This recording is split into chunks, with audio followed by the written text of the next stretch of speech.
This is really unprecedented in U.S. history. Look at crime statistics. We know that it's most likely that someone that's going to harm you is somebody that you know. So with a case like this, you have to start from the inside. This is very valuable to us, and we will pay. This is clearly an abduction. It seems no ands, if, or buts about that. The question is it for revenge or is it for profit? We need to know, without a doubt, that she is alive. This is where we have our last sort of big moment of hope, right, with getting her back alive. Millions of people across the world have been gripped and moved by the kidnapping of Savannah Guthrie's elderly mother. Savannah is a longtime host of NBC's Today Show. Her mother, Nancy, who's 84, has now been missing for a week. Investigators believe she was snatched from her home in Arizona last weekend. Her blood was found on the porch. There's a ransom note, but there's no suspect. And the family itself is now embroiled in unproven claims amid an investigation that has alerted even the US president. Savannah Guthrie may not be as well known around the world as she is in America, but the story is resonating far and wide. And one thing's for sure, right now, nobody knows the answers to any of it. Well, joining me to examine the very latest is the broadcaster and legal analyst Jami Floyd, who's now running for Congress in New York, Casey Jordan, criminologist and host of the Criminal Appeal podcast, Callahan Walsh, the co-host of America's Most Wanted, and the former FBI profiler and co-host of Cold Bread podcast, Jim Fitzgerald. Well, welcome to all of you. Jim Fitzgerald, let me start with you. We don't know anything. I mean, the bottom line is we're all speculating. The world is speculating. But 7 days into this, we don't really know anything. We don't even know if Nancy Guthrie was kidnapped. We don't know if there's been any proof of life, that she's still alive. We don't know that these people who have asked for ransom money were involved in her disappearance at all. Are they extortionists trying it on because they've seen the story in the news, and so on? In other words, we just don't know, do we? But as somebody who's been an FBI profiler, what is your informed take on what you think we're dealing with here? You're right, Piers, and thanks for having me on. There are a lot of don't knows in this case, more than I've usually worked with when I was handling similar cases, extortion, sort of human trafficking background cases in my early days in the FBI. We would definitely know we have a victim. We would definitely know there's money being requested, and we definitely have contact information. None of that is known here. The investigators themselves have a lot of puzzle pieces they're trying to put together, and all that we can do on the outside is have some of the crumbs they're leaving behind. But what I've said from the earliest days here publicly, starting a week ago, this is clearly an abduction. It seems no ands, if, or buts about that. The question is it for revenge? That's on one side of my chart, or is it for profit on the other?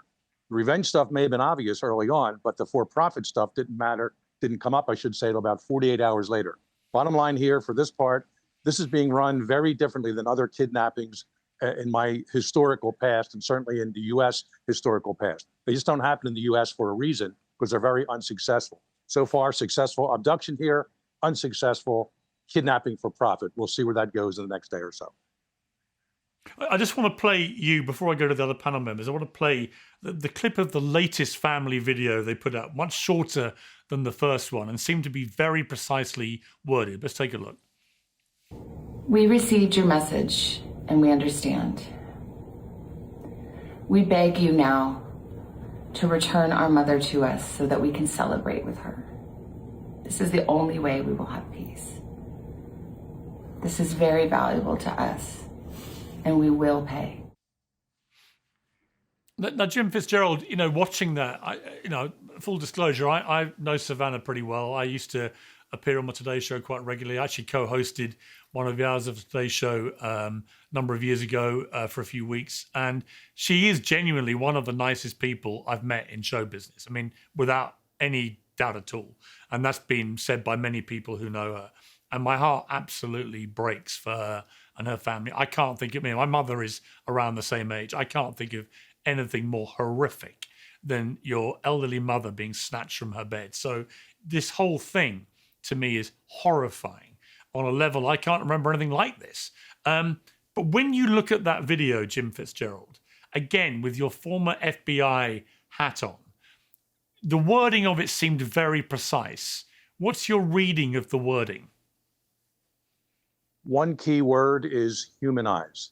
And that is make the mother seem like a real person, a loving person, a caring person. As a profiler, working with our crisis negotiators and other type of situations, hostage situations, similar to this or even dissimilar, but someone's being held against their will, we try to humanize the person being held, or persons plural. And that's what they're trying to do here. They're also saying they're willing to sort of play ball. We're willing to pay. But in so many words, and I hope whether directly or intimating it here, they want proof of life, and they should really be asking for proof of life and not something AI argument. This case is so different in that the letter wasn't left at the doorway or on one of the tables in the house. There's no definitive proof that the woman is still alive. Even if they know something that was in the house the day of the kidnapping, we don't know a week, 8 days later, 9 days later now, if she is still alive. They should ask for a proof of life, very current to, within an hour or two of any demand being paid. So they're trying to make her humanize, trying to keep her alive, and let's hope it works. And if this is a kidnapping, which I'm not locking into here, let's hope the kidnappers are looking at this with some level of humanity and get her out of there and home in one piece. Jami Floyd, welcome to Uncensored. You're a broadcaster and legal analyst. You're running for Congress in New York. This is such a sort of macabre and fascinating and heartbreaking story on so many levels. It just seems inexplicable. And also, as I said at the start, because we don't know the answers, it's very hard to understand the motivation, the reality of where the investigation is. Have these kidnappers, if they are kidnappers, actually made any direct contact that makes the family or the FBI think that this is actually a kidnapping where Nancy Guthrie's still alive, and so on? All these unanswered questions make it extraordinarily difficult to really assess properly. Yes, and Piers, I want to say also in full disclosure, like you, I know Savannah quite well. We started out together at Court TV, where we covered these kinds of cases. And I will say that she is, as you've pointed out, a kind and well-loved person in an industry full of people who are not kind and not well-loved.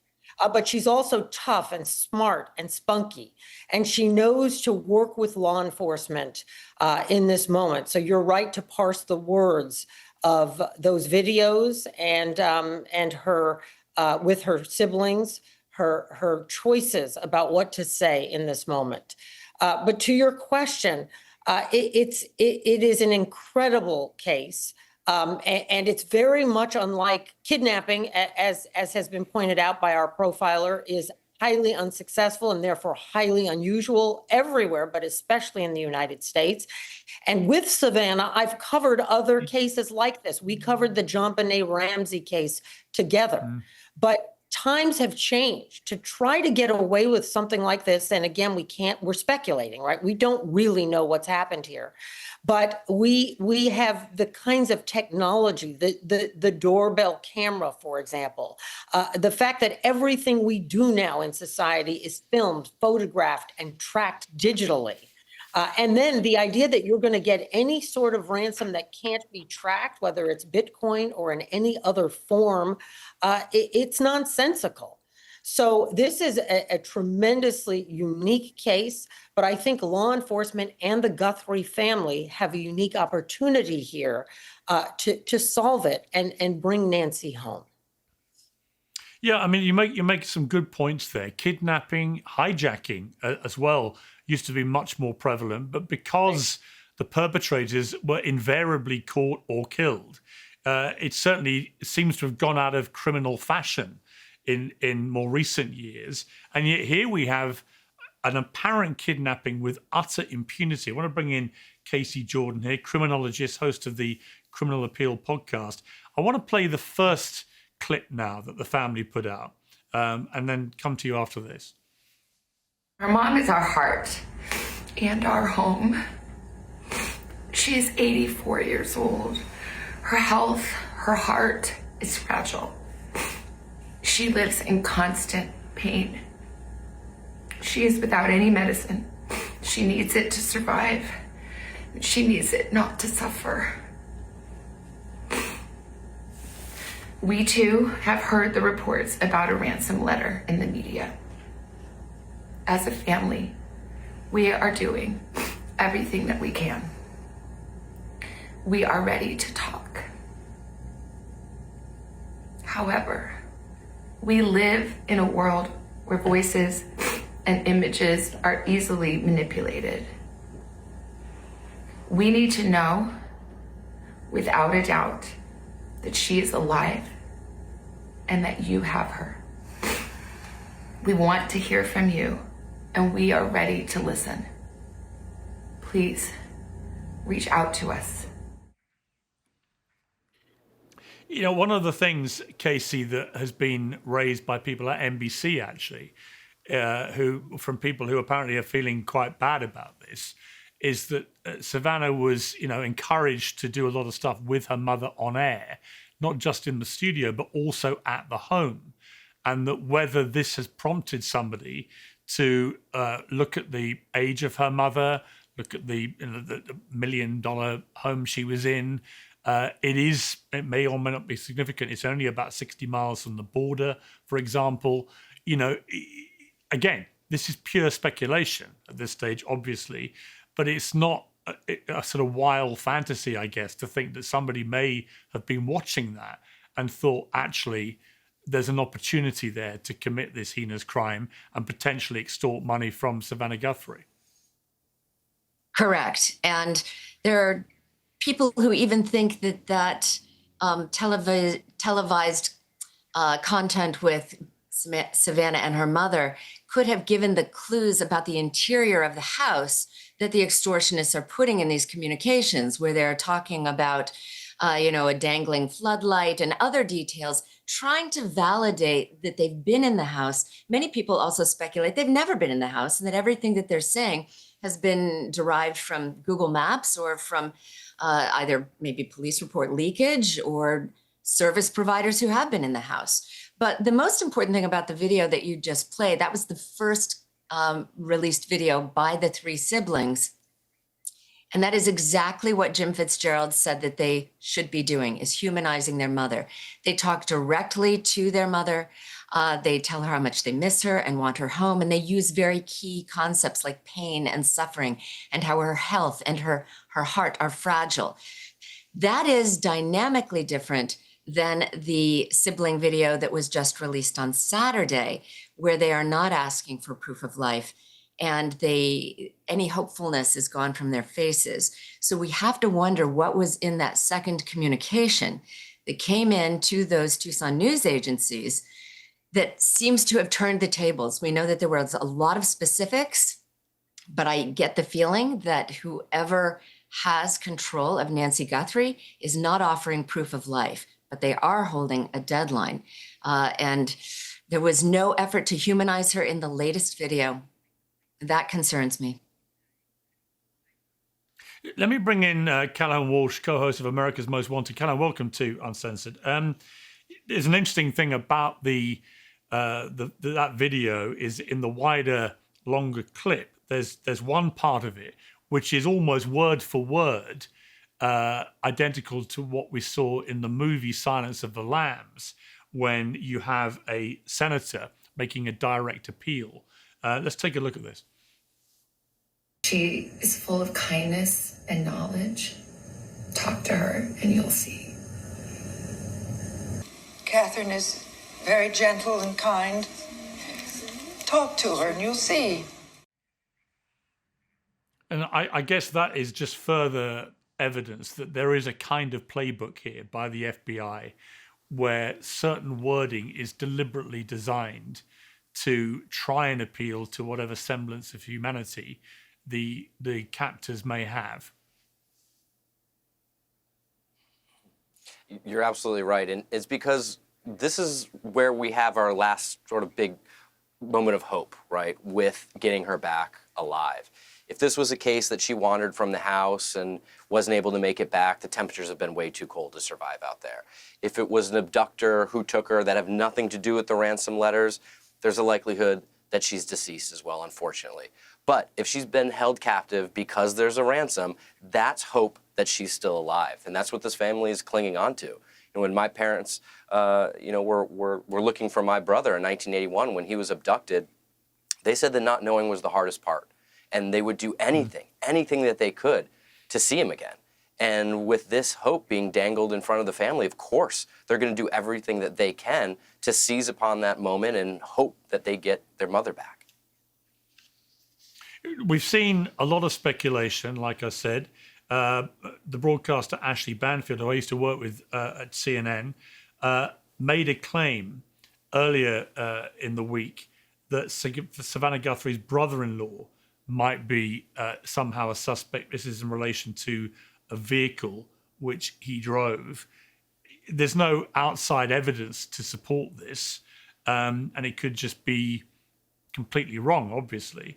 But this is what I guess happens in a story like this. And there are, of course, myriad examples of these kind of crimes where friends or family members do end up being connected in some way. Do you think there's any possibility that that could be what we're looking at here? Absolutely. Look at crime statistics. We know that it's most likely that someone that's going to harm you is somebody that you know. We know that with missing kids and adults as well, too. And so with a case like this, you have to start from the inside and then start making those circles wider and wider. Talk to everybody that knew Nancy, family, friends, neighbors, service workers that came to the house. You know, you really got to look closely at these families and eliminate them, and then you're able to move on. So is it possible? Absolutely. You know, I don't have the sources that Ashley has. I've known Ashley for a long time. I don't think she would put out something out there that she didn't think was correct, but it's time will tell. Law enforcement is, grasping at straws. They're putting up billboards. They're re-looking in places they should have looked to begin with, like that septic tank that we've seen. They're going back to the sister's home, things that they should have crossed off the list very early on. Piers, I've known Ashley a long time. Yeah. I've known Ashley a long time too. Let me insert here. She's not a lawyer. I am. We have a long history in this country of convicting people in the court of public opinion before a charge has been filed in a court of law.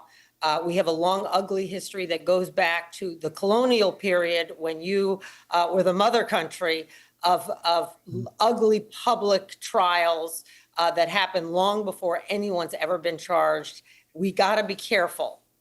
Not to speculate and certainly not to accuse people before they've been charged with anything, because it does ruin lives.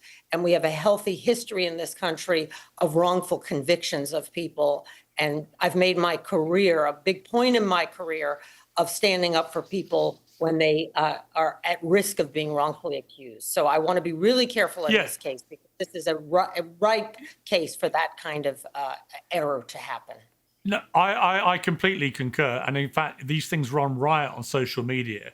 And obviously, if there's no basis to it, it's unbelievably cruel and unfair on the family members concerned who get called suspects. The local police have hit back at that claim, although Ashley has stood by it.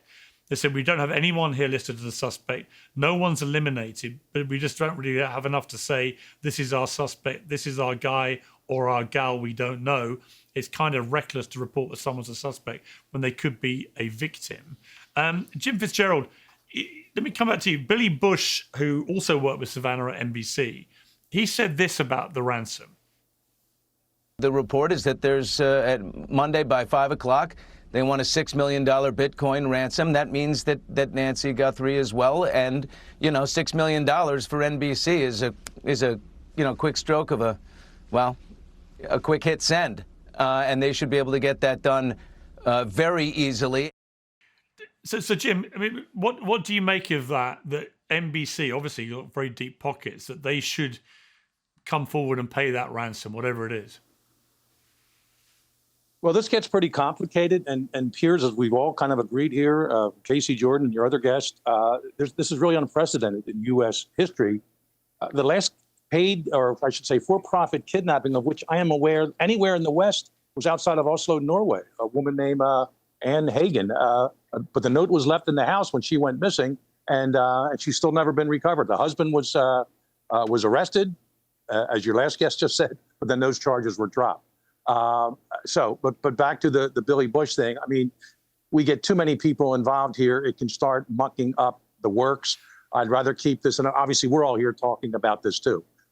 Part of what I'm doing this is to educate the public and also to tell people to protect their mothers, keep those cameras up, get subscriptions on these things. $6 million. In 1992, I helped the Newark division. I was in New York City. There was a kidnapping of an Exxon executive named Sidney Riso.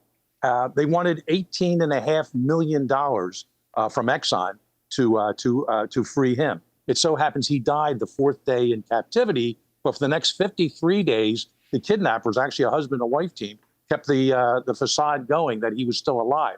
But they did send his credit card in the very beginning. I don't think we even have that to prove Mrs. Guthrie is alive. And there's a pragmatist part of me. If this was my mother, that's the emotional part. The investigator is another part.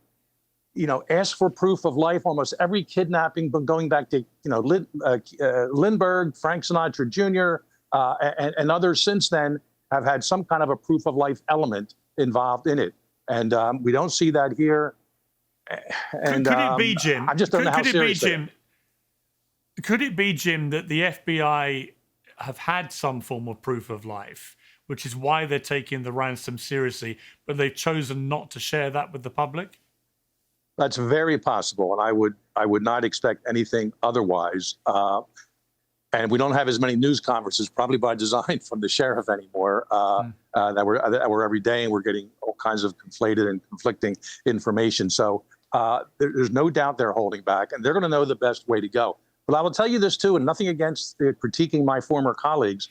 There's no one in law enforcement today that's ever worked a for-profit kidnapping.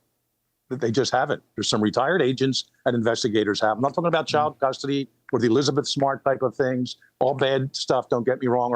Or like back in New York, we'd have Chinese people bring in an indentured service. They have to work for 3 years. Then they finally get released. Well, they take off after a year and they go and kidnap a family member. We usually resolve those within 48 hours.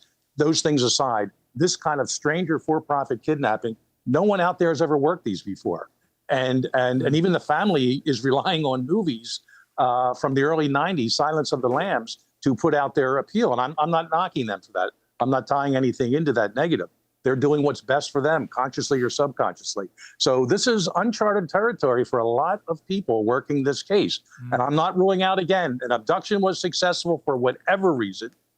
And then someone else possibly is an opportunist from another continent taking advantage of this situation, trying to get money for it. And that would be the saddest of all situations. And the FBI has to know that and realize it, and the family has to make the final decision. And we've already had, Casey, other hoaxers who've been arrested for making fake ransom demands. And I hope the full force of the law is brought to bear on them, obviously. I come back to again, the proximity of the home to the border. It wouldn't be that difficult for somebody to take Nancy and get her out of the United States quite quickly. It was 50, 60 miles. How big a possibility do you think that is?